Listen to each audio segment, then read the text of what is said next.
Long-time car and driver readers might remember a succession of long-term Jaguars, 4 of them through the 2000s, that did little to dispel the stereotype of unreliable British cars.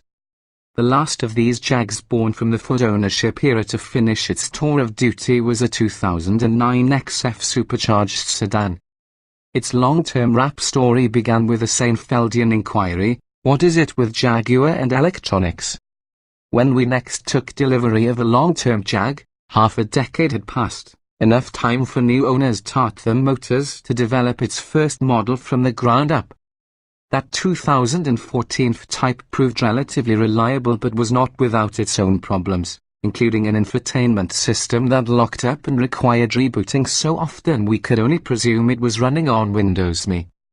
But we're suckers for a pretty face and 495 horsepower, so the orange Roadster left eyes in our place after 40,000 miles with a letter of recommendation and an invitation for Jaguar to send us its next creation.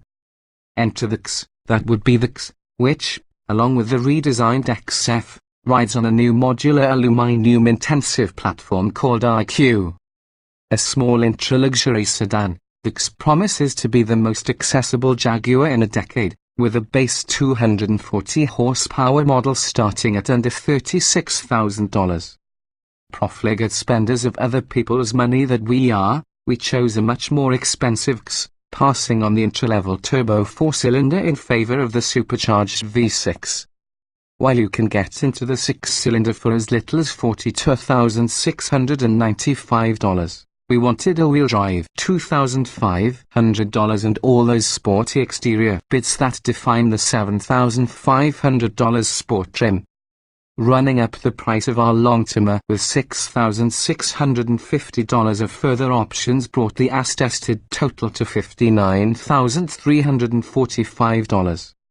Paramount in our minds during the months to come will be the usual 2 questions that accompany every new Jag. Does it deliver on the marque's sporting promise?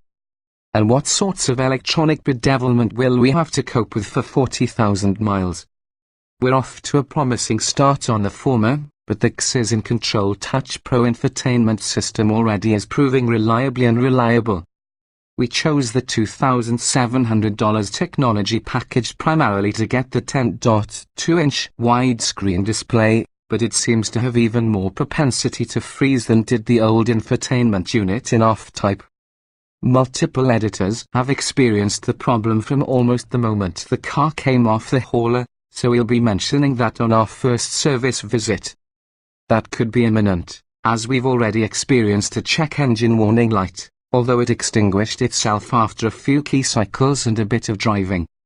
Drives like a Jag, yes, the driving. That has been spectacular. Jaguar Land Rover's corporate 3.0-litre V6 is a familiar friend, providing 340 supercharged horsepower in the XE. Driving all 4 wheels, it shot UX through the quarter-mile in just 13.4 seconds. With the Jag's drive mode selector and dynamic, throttle response is immediate and the engine whips through its rev range, with the 8-speed automatic cracking off shifts just as quickly as you can flip the flimsy plastic shift paddles.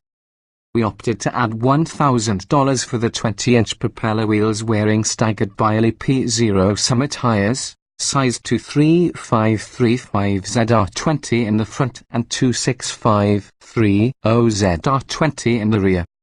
Those short sidewalls are already losing their battle with our medieval Midwestern roads, as just weeks into our test we had to replace a front tire that developed a bubbled sidewall. But the big pilots were good enough to pull 0.93 grams on the skid pad, as well as haul the XE to a stop from 70 miles per hour and 147 feet. That's a good number for a sports sedan, especially considering the XE's portly, 4,036-pound curb weight, 52.0% of which sits on its front axle. Prior to hitting the track, we could tell how grippy UX is by the scrubbing from its front tires that we could feel through the steering wheel during tight radius parking maneuvers. On the street, the steering has excellent feel and weight, with none of the overboosted vagueness that plagued past Jaguars. The XE's suspension is firm yet compliant enough for long-haul mileage. It's the sports standard sport seats that so far have proved to be the impetus for calling it a day and looking for a Hampton Inn, with their flatness, poor lumbar support, and meager side bolstering. The front thrones are both heated and cooled, thanks to our decision to drop $2,100 on the comfort and convenience package, which also provides heated seats for the rear passengers, a power rear sunshade, and a power trunk lid.